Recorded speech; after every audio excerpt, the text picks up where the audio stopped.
আমার কথা শোনো, কেন বুঝতে পারছো? আমি তোমাকে চাকরি করতে পারবো। আচ্ছা আমি তো মা মা মা একটু তুমি বোঝাও না আশাকে। বাবা প্লিজ, তুমি মানিককে ছেড়ে যেও না। দেখো মানিক তোমার জন্য কিরকম ছেলে মানুষের মতন করছে। প্লিজ বৌমা। আপনাদের এই মা ছেলের নাটক সিনেমা না বন্ধ করেন। আমি আর আপনাদের রিয়াকশন দেখবো না। বিয়ের আগে কত কথা শুনেছিলাম, অথচ বিয়ের পর দেখছি থাকতে হচ্ছে একটা ভাড়া বাড়িতে। আর বাই দ্য ওয়ে, আপনার ছেলে নাকি বিজনেস স্টার্ট করে। কোথায়? বিয়ের 1 মাস হয়ে যাচ্ছে, আমি তো বিজনেস আমার চোখেও দেখলাম না। শুধু তো তাই না, আমার মা কত বড় লোকের ছেলে আমার জন্য এনেছিল, তোমার কোনো ধারণা আছে? সেই ছেলে বাদ দিয়ে আমি এরকম একটা ফকিন্নি ঘরের বউ হয়ে বসে আছি। প্লিজ এই ল্যাঙ্গুয়েজে কথা বলবো না। আমি একজন শিক্ষক, আমার একটা সম্মান আছে, অন্তত সম্মানটা দিতে শিখো। সম্মান, মান সম্মান, এসব মান সম্মান কোথায় ছিল যখন আপনারা এতগুলো মিথ্যে কথা বলেছেন? আমাকে একটু বলেন তো। আপনার ছেলে জানে আমার স্ট্যাটাস সম্পর্কে? আপনার ছেলে জানে আমি কি খাই, কি পড়ি, কিভাবে চলি? এত কিছু জানার পরও আপনার ছেলের সাহস কি করে হয় যে পকেটে একটা টাকা না নিয়ে আমাকে বিয়ে করে এই বাড়ির বউ করে নিয়ে আসা? কিভাবে সাহস হয়? আর গাড়ি বাড়িগুলো কোথায়? আমি তো চোখে দেখছি না।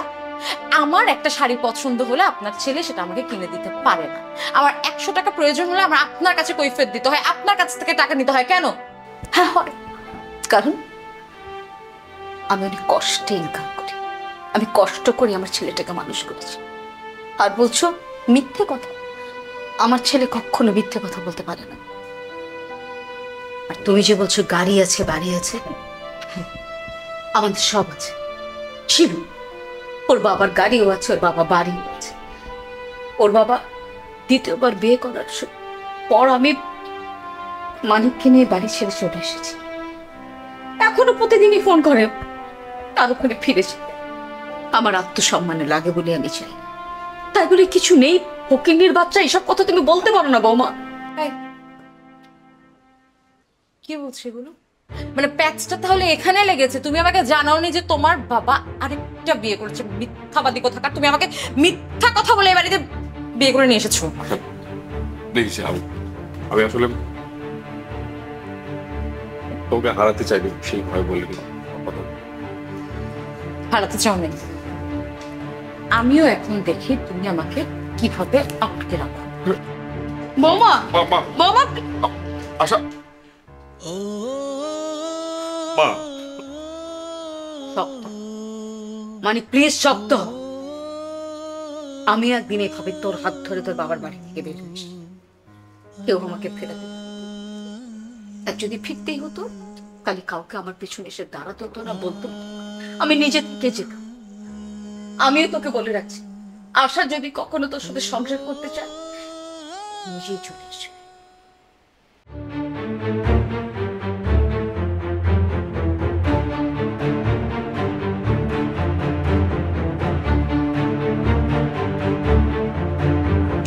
আপা কি বলবো বল, বুঝতেই তো পারছেন এখনকার ছেলে মেয়ে, এদেরকে আসলে সবকিছু বোঝানো যায় না। আপা আপনারও একটা সন্তান, আমারও একটা সন্তান। আমি অনেক কষ্ট করে আমার সন্তানটাকে মানুষ করেছি। আশা কি ছেড়ে আসার পর থেকে কিছু খাচ্ছে না, আপা কথা পর্যন্ত বলে না, সারাদিন চুপচাপ একা পাগলের মতো বসে থাকে। আপা প্লিজ, আমি ওদেরকে হাসি খুশি ভালো দেখতে চাই। আমি আপনার কাছে রিকোয়েস্ট করছি, আশাকে বুঝিয়ে আমার সাথে পাঠিয়ে দেন। শুনুন, এটা আপনার স্কুল না, আপনি তো অনেক বাচ্চা কাচ্চা পড়ান, এই জন্য বাচ্চাদের প্রতি আপনার মায়াটা একটু বেশি। কিন্তু আমার আবার সন্তানের প্রতি এত মায়া মহব্বত নেই। যদি থাকতো, আমার মেয়েটা আপনার বদমাইশ ছেলেকে বিয়ে করে চলে গেছে।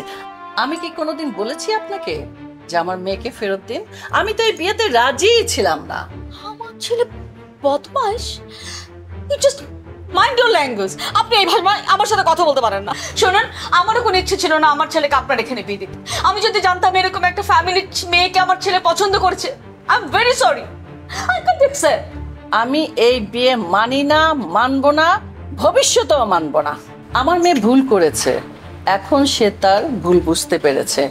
আর আমার মেয়েকে পালা এত সহজ না, ওর অনেক টাকা পয়সা লাগে, অনেক হাত খরচ আছে। আর আমি শুনেছি আপনার ছেলের বাবা নাকি রাস্তাঘাটে বিয়ে করে বেড়াতো। আপনার ছেলেও যে তা করবে না সেটার কি গ্যারান্টি আপনি দিতে পারেন? আপনারা 3 বেলা যে খাবারটা খান সেই খাবারটা আমাদের টেবিলে ভরা থাকে। আমার মেয়ে এখান থেকে একটু মাছের মাথা খেলো, ওখান থেকে একটু পেটি খেলো, রানের এক টুকরা খেয়ে ফেলে দিল। এইরকম খাবার আমরা প্রত্যেক দিন এটু করি, ফেলে দেই। তো আপনাদের বাড়িতে যে আমার মেয়ে তো সুখে নেই, সে তো বুঝতে পেরেছে। আমার মেয়ে যে ভুলটা বুঝতে পেরেছে, ও একা একা ফেরত এসেছে বাড়িতে, আমি খুব খুশি। এই জন্য আজকে আমার মেজাজটা খুব ভালো। তা না হলে আপনার মতো মহিলাকে আমি গেটের ভিতরে ঢুকতে দিতাম না, আর যদি ঢুকেও যেতেন দূর দূর করে তাড়িয়ে দিতাম, ঘাট ধাক্কা ধরে বের করে দিতাম। Just mind your language. আপনি এইভাবে আমার সাথে কথা বলতে পারেন না? সম্মান দিতে শেখেন মানুষকে। অসম্মান করে কথা বলার রাইট আপনার কেউ দেয়নি আপনাকে। ওহো, আপনার কাছ থেকে আমার সম্মান শিখতে হবে? আপনি আমার বাড়িতে এসে আমাকে অপমান করবেন আর আমি যে সেটা সহ্য করবো? নো, আপনি এখন চলে যান। চলে গেলে আমি খুশি হব। নিশ্চয়ই। আমি আসলে বুঝতে পারিনি নিবো এরকম দেখে আপনার মেয়েকে দিচ্ছে। খুব হয়েছে, আমাকে আর শিক্ষা দিতে হবে না, এটা আপনার স্কুল না। তোর বাবাকে বিয়ে করে আমি জীবনে যে ভুল করেছি, তোকে জন্ম দিয়ে আমি একই ভুল করেছি। তোদের কারণে কত বড় সাহস মানুষের কাছে আমাকে অপমানিত হয়, যা কথা শুনতে হয়। ঠিকই বলছো, আমার কারণে তোমাকে অনেক অপমানিত হয়। আচ্ছা, আমি যদি বেঁচেই না থাকি তাহলে তো আর অপমানিত হবে। মরে যাবে? মরে যাবি? মর। তোর মতন ছেলের আসলে মরাই উচিত। সেই ছেলে 3 বছরের প্রেম ভুলতে পারে না, ভালোবাসা ভুলতে পারে না, তার আসলে মরে যাওয়াই উচিত। তোকে এত দিন ধরে আমি পারলাম, আমি মানুষ করলাম কত কষ্ট করে, সেগুলি তোর কিচ্ছু মনে নেই? যা মর। ছোট কারণে তোর বাবাকে ছেড়ে এসেছি। স্কুলের চাকরি, বাসায় বসে কোচিং কি করিনি আমি তোর জন্য? কত কষ্ট করে আমি তোকে মানুষ করেছি, সেসব ভালোবাসার কোনো মূল্য তোর কাছে নেই? যা যা মর মর মর। মেয়ের জন্য মার ভালোবাসার কোনো মূল্য তোর কাছে নেই। তুই বুঝিস তোকে আমি কত কষ্ট করে মানুষ করেছি? আমার জীবনটা আমি ত্যাগ করছি শুধু তোর জন্য। কোনোদিন নিজের সুখ থাকতে দেখিনি, শুধু তোরটা দেখেছি। আজকে আসার মতন একটা মেয়ের জন্য তুই মার ভালোবাসা ভুলে যেতে চাস, মরতে চাস? কেমন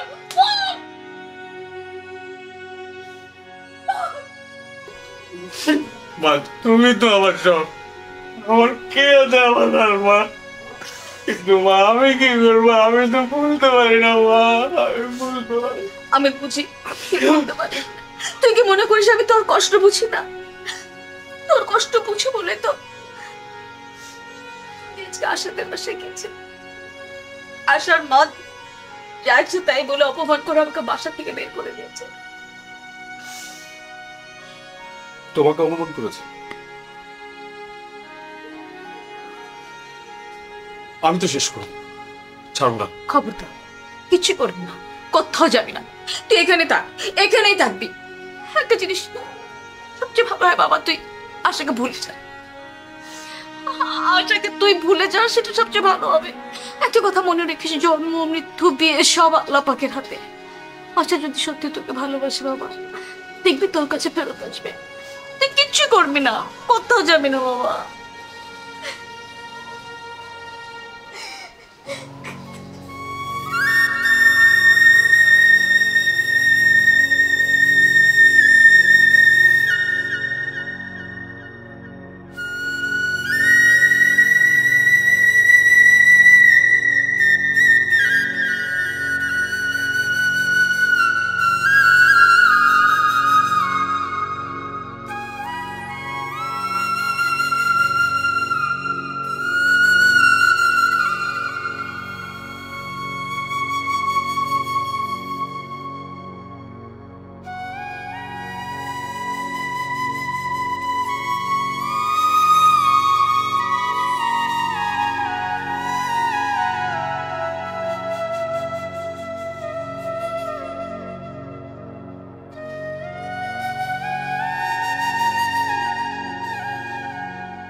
আন্টি আপনি যে খেলা দেখাইছেন পুরো এলাকার মানুষ অবাক হয়ে গেছে।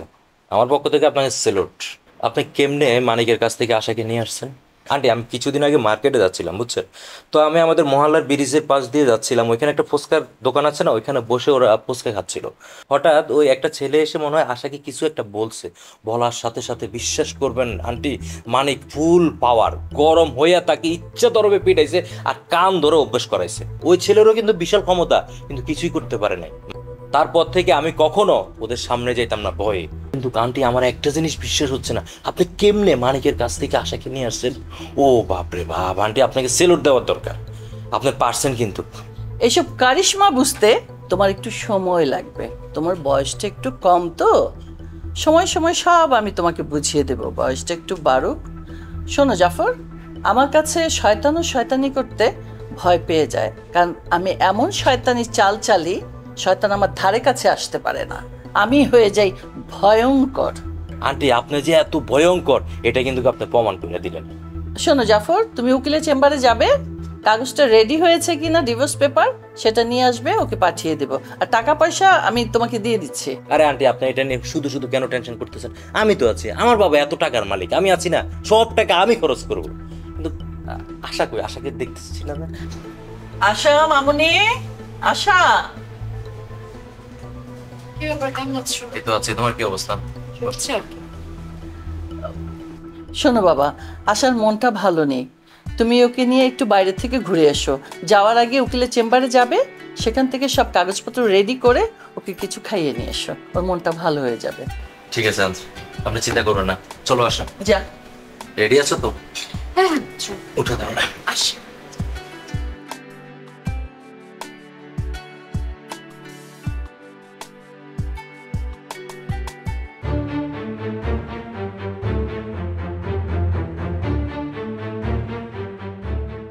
মা, মা আমি খুবই সরি, আমার না এখানে জাস্ট দম বন্ধ হয়ে যাচ্ছে। মা আমি তোমার কাছে চলে আসবো প্লিজ। আমার কাছে আসা সব রাস্তা তোর বন্ধ হয়ে গেছে, তুই এরপরে আসতে চাইলে আমার মরা লাশ দেখবি। মা আল্লাহর দোহাই লাগে এগুলো কথা তুমি বইলো না। আমি বুঝতে পারতেছি যে আমি অনেক বড় একটা ভুল করে ফেলছি। মা প্লিজ এখান থেকে আমাকে বের করো প্লিজ। মা শোন, তোকে ভালো করে বলে রাখি, আমার সকল সম্পত্তি আমি আমার ভাইয়ের নামে লিখে দেব। তুমি যা বলবে তাই হবে। মা আমি না এত কিছু আগে বুঝি নাই। এখানে সকাল 8টার সময় নাস্তা করতে হয়, নাস্তার সময় জাস্ট 2টা রুটি থাকে আর এক শুকনা ভাজি। দুপুর 1টার সময় ভাত খেতে হবে, মাছ মাংসের কোনো হদিস নাই, সপ্তাহে একদিন মুরগি আসে। 1 মাস হয়ে গেছে, মানে বিফের জাস্ট আমি কোনো চেহারাও দেখলাম না এই বাসাতে। আর মানিক তো এখনো বেকার, 10টা টাকা চাইতে হইলো ওর মায়ের কাছ থেকে টাকা নিতে হয়। আমি অনেক বড় ভুল করে ফেলছি। মা প্লিজ তুমি যা বলবা তাই হবে, খালি আমাকে এখান থেকে বের করো প্লিজ। মা তোকে যদি আমার কাছে আসতে হয়, মানিককে ডিভোর্স দিয়ে আসতে হবে। এখন সময় হয়েছে মা আর ছেলেকে রাস্তায় নামিয়ে দাং ধিং দাং টিঙাম ধিং নাচাবো, তবেই না আমি লাইলা বেগম। মানে তোকে একটা কথা বলি, হ্যাঁ বলুন। তুই এরকম মন খারাপ করে না থেকে বরঞ্চ আশাদের বাড়িতে যা, আশাকে দিয়ে নিয়ে আয়। প্রশ্নই আসে না, আমি তো মরে গেলেও আশাদের বাড়িতে যাবো না। আর আশা এই নামটা তো আমি মাথায় আনতে চাই না। আমি আমার জীবনে কত বড় ভুল করেছি সেটা এখন হারে হারে টের পাচ্ছি। ওর মতো একটা বাজে। আচ্ছা এখন এগুলো মনে করলাম, তুই ঘুমা, অনেক রাত হয়েছে। হ্যাঁ আমি ঘুমাবো, তুমিও যাও ঘুমাও। আমি যাই না, আমি যাবার তুই এখানে বসে থাকবি, আমি তোকে চিনি না, তোকে ঘুম না পারি আমি যাচ্ছি না। চুপ, আমার যা ঘুমা না আমি। আচ্ছা আমি তোকে ঘুম পাড়াই, যা।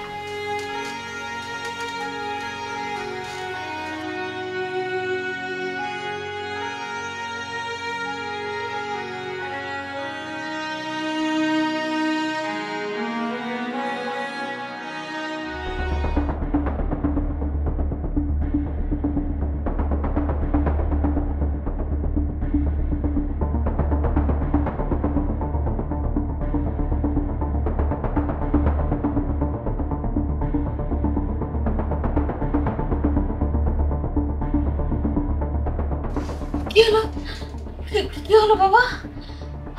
স্বপ্ন দেখেছিস? দুঃস্বপ্ন? আমি একটা বাজে স্বপ্ন দেখেছি। যাবেন না, পানিটা একদম উড়িয়ে দিস তুই। তোকে নিয়ে আর পারছি না।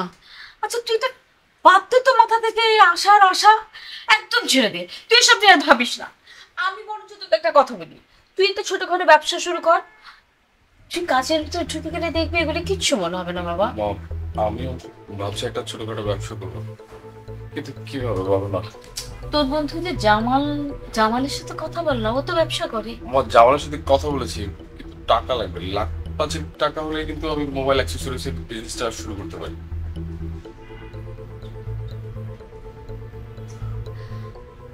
আচ্ছা আমি না ব্যাংকে একটু যোগাযোগ করি, আমি তো লোন পাবো, যেহেতু আমার সমস্ত কিছু আছে, স্কুলের চাকরি আছে। আমি তোকে যত দ্রুত পারি 5 লাখ টাকা আমি ব্যাংক থেকে লোন নিয়ে দিচ্ছি, তুই ব্যবসাটা শুরু কর। আমি বিশ্বাস করি তুই সব কিছু ঠিক করতে পারবি। এত চিন্তা করিস না বাবা, মুশকিল আছে, মুশকিলের আসে না।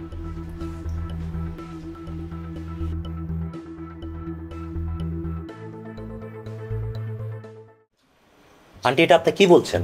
আশাকে আমি বিয়ে করবো কেন? আজব তো। শহরে কি মেয়ের অভাব পড়ছে যে ডিভোর্সি মেয়েকে আমার মতো জাফর চৌধুরী বিয়ে করবে? তারপরেও যদি অবিবাহিত থাকতো তাহলে তার কোনো কথা ছিল না, চিন্তা করে দেখতাম। জাফর, তুমি এসব কি বলছো? কি বলছো জাফর? দেখো বাবা, তোমার টাকা পয়সা যা লাগে আমি দেব, তুমি তুমি অমত করো না, তুমি আশাকে বিয়ে করো। আন্টি টাকা কি আমার বাবার কম আছে? একদম চুপ। মা ওয়েট, এতদিন তুমি যা যা করেছো এগুলো কি মানে নাটক সিনেমা ছিল? আমি মানে কি বিয়ে করেছি এটা জানার পরও তুমি আমার পেছনে পাগলের মতো ঘুরতা, কন্টিনিউসলি আমাকে ফোন দিতে। এখন যখন মায়ের বুদ্ধিতে আমি আমার ওই সংসার ছেড়ে এখানে চলে আসছি, আর মা তোমাকে এখন বলতেছে আমাকে বিয়ে করার কথা, এখন তুমি এসে এগুলো নাটক সিনেমা করতেছো, এগুলো কেন করতেছো? শোনো আশা, তোমাকে আসলে বিয়ে করে সংসার করা সম্ভব না। তুমি হচ্ছে বন্ধু বা প্রেমিকা, গার্লফ্রেন্ড হিসাবে বেস্ট। তোমার সাথে মিশতে গিয়ে অলরেডি আমি সমাজের কাছে অপমানিত হচ্ছি। তাছাড়া সবাই আমার দিকে কেমন কেমন করে তাকায়। তোমাকে বিয়ে করার পরে সবাই আমাকে ডিভোর্সি জামাই বলবে।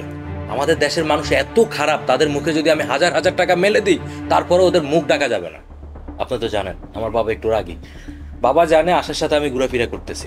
এখন যদি আমি আশাকে বিয়ে করি, নির্ঘাত বাবা আমাকে একদম ত্যায্য করে দিবে। তারপর আরও একটা কথা, প্রত্যেকটা পুরুষের একটা স্বপ্ন থাকে, একটা আনমেরিড মেয়ে বিয়ে করা, একটা ভার্জিন মেয়েকে বিয়ে করা। একদম চুপ, আর একটা উল্টোপাল্টা কথা বলবে না। অনেকক্ষণ ধরে তোমার সব উল্টোপাল্টা কথা আমি সহ্য করতেছি। এই মুহূর্তে আমার বাসা থেকে বেরিয়ে যাও, নাহলে কিন্তু আমি কি করবো আমি নিজেও জানি না। লিসেন, একদম চুপ, কথা সামলাই বলো। আমি মানিক না, আমি জাফর চৌধুরী।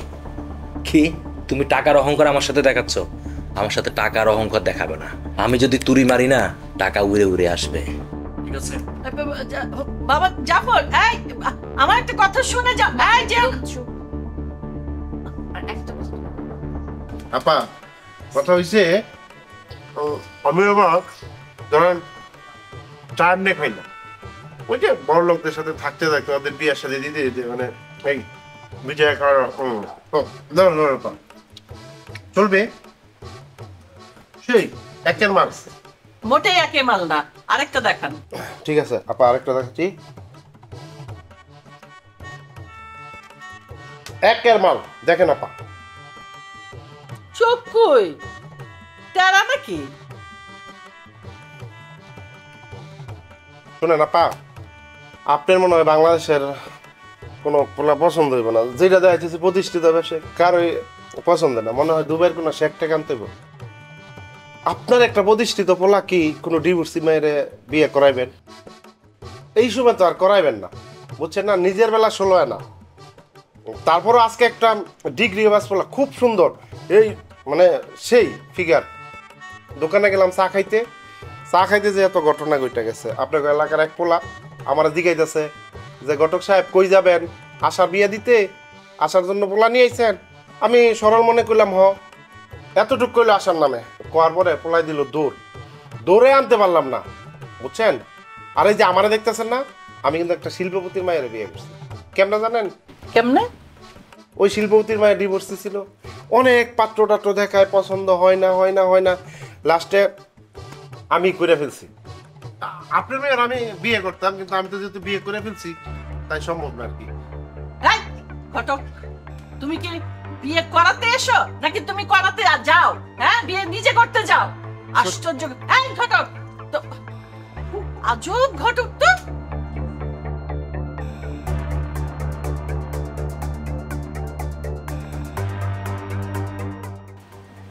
ঘটক চলে গেছে না?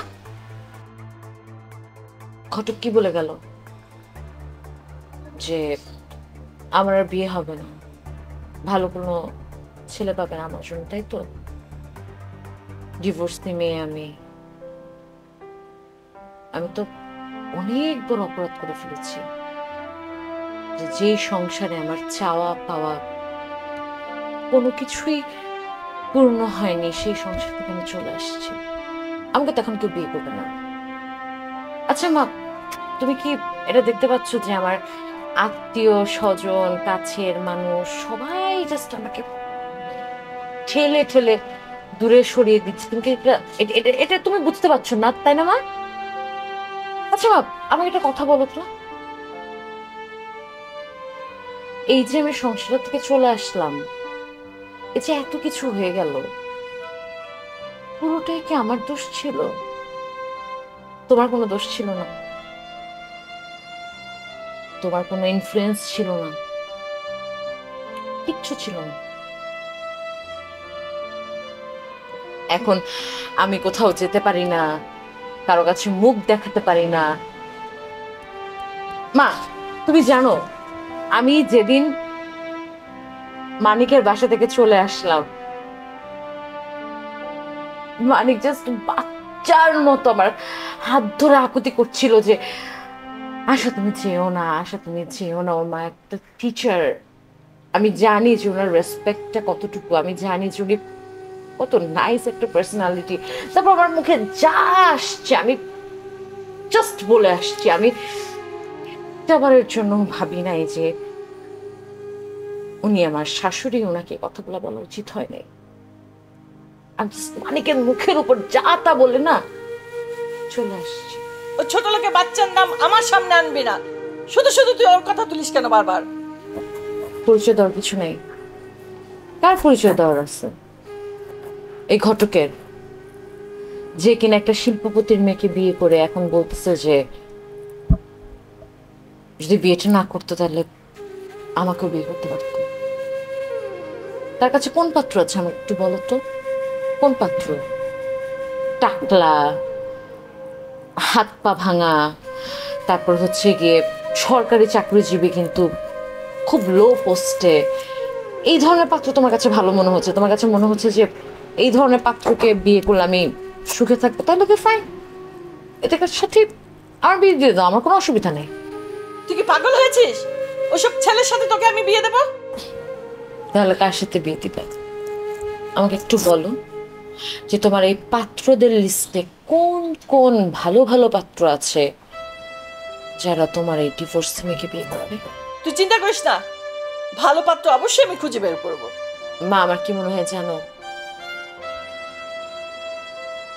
আমার জাস্ট মনে হচ্ছে যে ওই যে পাড়ায় পাড়ায় যেরকম ফুচকাওয়ালারা বসে না দোকান দিয়ে, মাঠের কর্নারে চটপটিওয়ালারা বসে, তুমি এইরকম দোকানগুলোতে যাও,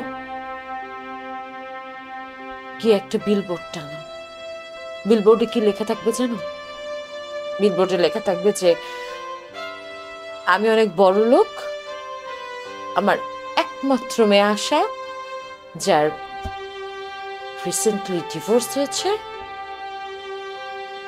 তার জন্য একটা সুপাত্র দরকার, যে পাত্র অনেক টাকা আর্ন করে, যেই ছেলের কাছে শাড়ি চাইলে আমার মেয়েকে সে জাস্ট নগদের উপর শাড়িটা কিনে দিবে, আমার মেয়ের কোনো কিছুর জন্য কখনো কোনো কৈফিয়ত দিতে হবে না কাউকে। এরকম একটা বিলবোর্ড দিয়ে দাও, আর নিচে আমার নাম্বারটা দিয়ে দাও, ভালো হবে না? তুমি যতই টাকার খেলা দেখাও না কেন, আমি বুঝে গেছি যে মানিকের মতো ভালো ছেলে টাকা দিয়ে কিনতে পারবে না। আর আর কয়েকটা দিন যেতে দাও, তারপর দেখবা সবাই বলবে যে মায়ের কারণে মেয়ের ডিভোর্স হয়েছে।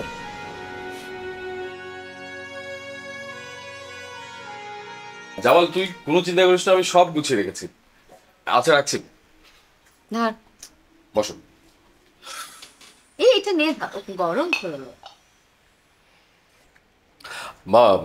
আমি আর জামাল মিলে পরশু চায়না যাওয়ার প্ল্যান করেছি। মানে অ্যাক্সেসরিজগুলো চায়না থেকে আনলে হবে কি মা, আমরা প্রায় অর্ধেকই লাভ করতে পারবো। পারবি তো বাবা? পারবো না মানে? তোমার দোয়া আছে না আমার সাথে? এবার চায়না থেকে ঘুরে এসে জামালকে একটু বাসায় নিয়ে না। কেন? না মানে জামালকে বলতাম তুই আর জামাল মিলে গিয়ে একটু আশার সাথে যদি একটু বোঝাপড়াটা করে নিতি, খুব ভালো হতো। চেষ্টা করে দেখ না। বা তুমি আবার শুরু করেছো? প্রশ্নই আসে না। মানে মানে মানে কেন বারবার একই কথা বলো? দেখো, একবার চলে গিয়ে যে লজ্জা দিয়েছে, যেটা কারণে মানুষ হাসাহাসি করে, তাকে তো আমি ফিরে আনতে পারবো। কেন না? তোর সম্পূর্ণ জীবনটা সামনে পড়ে আছে, এরকম একটা ভুল বোঝাবুঝি তো হতেই পারে না? এটা চিন্তা কর। পুরো জীবন যতই পড়ে থাক মা, মানে একবার এসে যে শিক্ষা দিয়েছে, তুমি কি আবার সেটা পেতে চাও? আমি বলছি তো, তাছাড়া একটা জিনিস ভেবে দেখ, মেয়েটারও তো বয়স কম না, মানুষের কথায় চলে হয়তো একটু ভুল করেছে। আর তাছাড়া ওর যে কমপ্লেন, তোর ইনকাম সোর্স নেই, এখন তো তোর মাশাআল্লাহ খুব ভালো ইনকাম। তুই প্লিজ বাবা এটা একটু কম। একবার দই ভেবে চুন খেয়ে ফেলেছি তো, এখন হচ্ছে কোনো কিছুই মানে ভয় লাগে। আচ্ছা বাবা, আমার মানে একটু জামালের সাথে কথা আছে আর কি, বিজনেস পারপাস। তুমি যাও, ঘুমাও, আমি ভেবে দেখবো। তুই শেষ করে কিন্তু ঘুমাবি। হ্যাঁ, ঠিক আছে।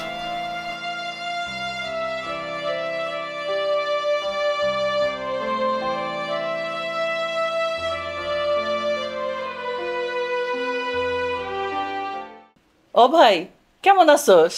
আছি মোটামুটি। তোরা কেমন আছিস? শোন ভাই, এর আগে তো অনেকবার বিয়ে ভাঙছে, তো এবার একটা ভালো পাত্র সন্ধান পাইছি। আমার মনে হয় আশাকে নিয়ে এসে তোর বাড়িতে পাত্রটা দেখি। খবরদার, তুমি একলা আসলে আসো, কিন্তু তোমার মেয়েকে নিয়ে আইসো না। হ্যাঁ ভাই, হাতি যখন গর্তে পড়ে চামচিকেও লাথি মারে। রাখি। দেখলাম না, এই জন্য হাতির উচিত সবসময় রাস্তা দেখে তারপর হাঁটবে। আমার ডিভোর্স হয়েছে, কিন্তু এক একজন এমন ভাবে রিয়াক্ট করতেছে যেন শব্দ সামার।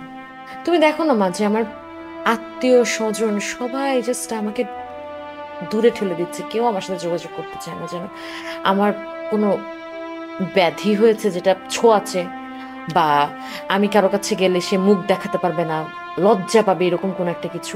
এই মামার কথাই চিন্তা করো না, মামার যখন টাকার প্রয়োজন হতো জাস্ট তোমার একটা কল দিত আর তুমি দুহাত ভরে টাকা দিয়ে দিচ্ছ। এখন তার মেয়ের বিয়ে, এই জন্য আমার ডিভোর্স হয়েছে দেখে আমি ওই বাসায় যেতে পারবো না। দেখে কি বলে জানো, এটাকে বলে নিয়তির খেলা, আর কিছুই না। মানিক, তোকে আমি দেখে নেব। তোর জন্য আজকে আমার মেয়ের জীবনটা নষ্ট হয়ে গেছে।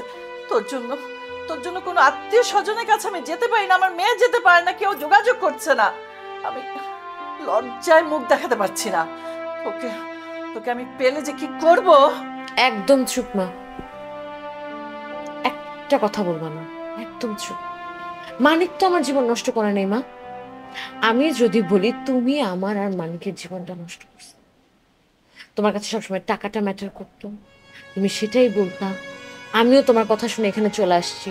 এখন আমি নিচে যেতে পারি না, আমি দোকানে যেতে পারি না, আমি কোথাও যেতে পারি না, আমি কোনো আত্মীয় স্বজনের সাথে কথা বলতে পারি না, আমার কোনো বন্ধু বান্ধব নাই, আমার জাস্ট কিচ্ছু নাই মা। আমি একা একা পচে পচে মরতেছি। না মা, তুই আমাকে ভুল বুঝিস না। আমি তোর জন্য আবার নতুন করে পাত্র খুঁজবো, মানিকের চেয়ে ভালো, জাফরের চেয়ে ভালো। তোমার কিচ্ছু করতে হবে না। আমার এখন কি মনে হয় জানো মা, আমার খালি মনে হয় কি আমি যদি গলায় দড়ি দিতাম, সেটা মনে হয় ভালো হতো। আমি মরে যেতে পারলে আমার জন্য ভালো হতো। আমি যদি ছাদ থেকে লাফ দিয়ে দিতে পারতাম তাহলে আমার জন্য ভালো হতো। এত মানুষের কথা, এত মানুষের হিপোক্রেসি না, আমি জাস্ট নিতে পারছি না।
বসেন বসেন বসেন।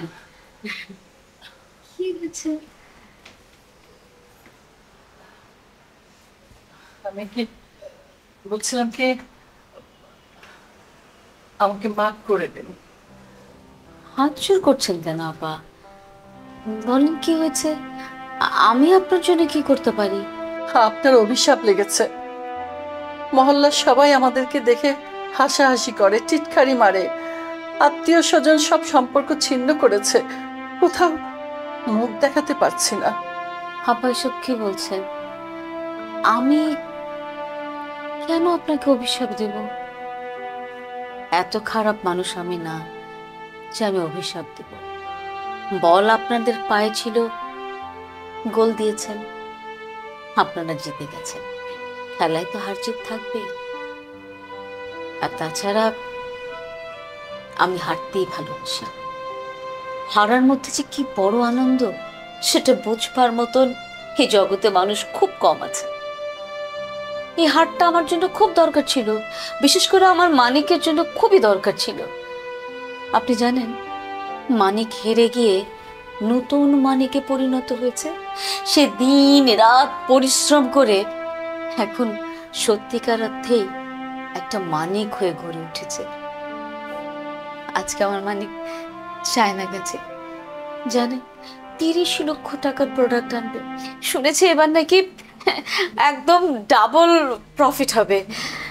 I am really happy, I am really glad to you. আপনি আমাকে এরকম ভাবে মানে গেমে হারিয়েছেন বলেই আমার ছেলেটাকে আমি আবার ফেরত পেয়েছি। আমার ছেলে এখন মানুষের মতন মানুষ হয়েছে। Thank you so much. হাত জোর করার কিচ্ছু নেই। বেন সাহেব, এদিকে আমার মেয়েটা ঘরে থেকে থেকে পাগলের মতো হয়ে গেছে, শুধু পাগলের মতো আচরণ করে। আমার আশার কোনো দোষ নেই, সব দোষ আমার। আশাকে ক্ষমা করে দিন, সাথে আমাকেও ক্ষমা করে দিন প্লিজ, প্লিজ বেন সাহেব। হাত জোর করতে হবে না আপা।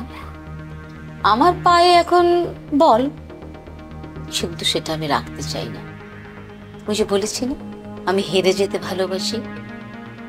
হারাটাই আমার কাছে সবচেয়ে বড় আনন্দ। আমার পায়ের বল আমি এখন আপনার পায়ে দিয়ে দিচ্ছি, আপনি এখন বলটা দিয়ে দেন। মানিক ফেরত আসলেই আপনি আশাকে আমার বাড়িতে পাঠিয়ে দেন, জানাব নিশ্চিন্তে বাড়িতে যান। আপনার মতো মানুষ হয় না, আপনি খুব দয়াশীল, আপনার মনটা অনেক বড়। আসলে আমি আপনাকে চিনতে পারিনি, ভুল বুঝেছিলাম, আমাকে ক্ষমা করে দিন। ক্ষমাই মানুষের সবচেয়ে বড় ধর্ম। আপা, আপনি নিশ্চিন্তে বাড়িতে যান। আপনি বাসায় যান। মানিক জায়গা থেকে ফেরত আসলে আমি জানাবো, আপনি আশাকে পাঠিয়ে। আচ্ছা যাই, আমার খুব ভালো লাগলো। আসলে আপনার মতো মানুষ আমি আর দেখিনি। আসলে ক্ষমাই মানুষের ধর্ম। সবাই যদি এরকম ক্ষমাশীল হতো তাহলে সংসারে অশান্তি থাকতো না। কিছু হবে না বাপ, এভাবে বলেন না। মানুষের ধর্মই হলো ক্ষমা করুন, ক্ষমাই মানতে। আপনি আসেন। জি আপা।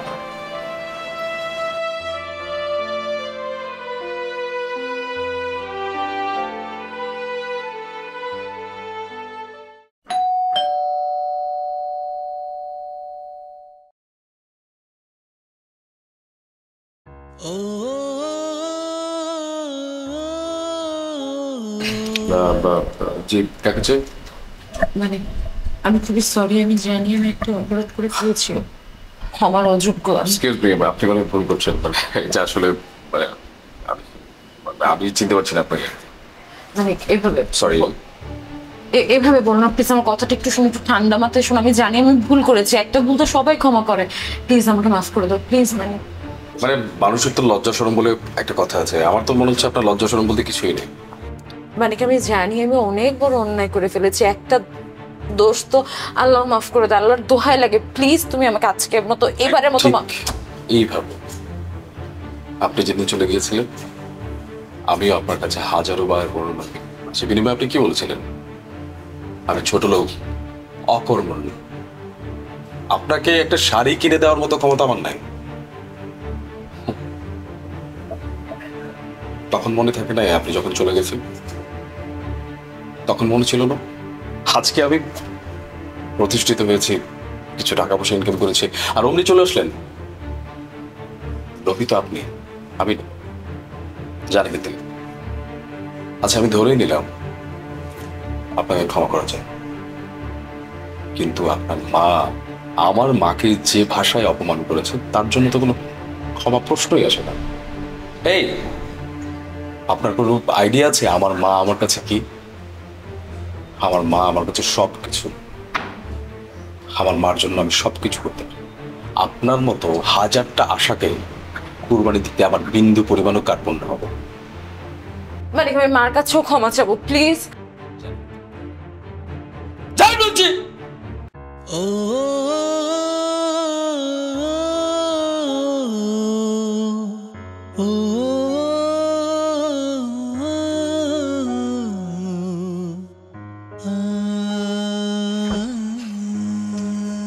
এটা তুই কি করলি? লক্ষ্মীটাকে পায়ে ঠেলে দিলি। যা এক্ষুনি নিয়ে আসবি, যা। না মা, আমি একদম যা করেছি আমার কাছে মনে হচ্ছে ঠিকই করেছি। একটা মেয়ে, ছোট একটা মেয়ে ভুল করেছে।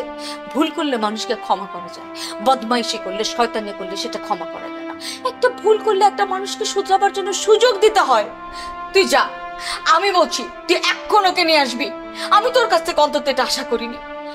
আমি তোর মা, তোর হাত ধরে একদিন আমি তোর বাবার বাড়ি থেকে বের হয়ে এসেছি। আমি জানি আমাকে কেউ ফিরিয়ে নিয়ে যেতে পারেনি। আত্মসম্মান বোধে লাগলে না, তখন মেয়েদের এর থেকে বড় কষ্ট আর পৃথিবীতে হয়। তুই আজকে মেয়েটাকে একদম আত্মসম্মানে কষ্ট দিয়েছিস। মান সম্মান রাখতে পারলি না। না, নিজের ফ্যামিলির মান সম্মানটা তো রাখতে পারতি নাকি? আমি যেখানে আসতে বলেছি তুই ফিরিয়ে দিয়ে অত্যন্ত বড় ভুল করেছিস। তুই মাকে পর্যন্ত সম্মানটা দিলি না। না মা, তুমি তাকে ফিরে আসতে বলে কাজটা মোটেও ঠিক কথা। মাপ বা ক্ষমা যেই শব্দটাই বলো না কেন হয়তো করা যেত। সে তোমাকে যে অপমান করেছে তাকে তো আসলে ক্ষমা করা যায়। আমার কাছে তুমি অনেক কিছু। আমি তো মনে রাখিনি। আমি তো ওকে ক্ষমা করে দিয়েছি। আমি একটা মেয়ে, আমি মেয়ের সমস্যাটা বুঝতে পারি। মেয়েটার কোনো দোষ নেই। মেয়েটা ওর মার প্ররোচনায় পড়ে পুরো জীবনটাকে তছনছ করে দিয়েছে। মানুষকে বুঝতে দিতে হয়, তার ভুল শুধরাবার জন্য শক্তি দিতে হয়, সময় দিতে হয়, সাহস দিতে হয়, তাকে সহযোগিতা করতে হয়। তুই যা, আমি বলছি, তুই যদি আমাকে ভালোবাসিস তুই এক্ষুনি যাবি, যে তুই আশাকে নিয়ে আসবি। আমি কোনো কথা শুনবো না কিন্তু মানিক। আমি পারবো না, কারণ তুমি আমার মা। আমি কোনো কথা শুনবো না। তুই যদি আমার সন্তান হয়ে থাকিস, তুই যদি আমাকে ভালোবেসে থাকিস, তুই যদি নারীকে সম্মান দিতে শিখিস, তাহলে তুই অবশ্যই আশাকে নিয়ে আসবি। আমি কোনো কথা শুনবো না, তুই এক্ষুনি যাবি। মা আমি কিচ্ছু জানি না, আমি শুনবো না।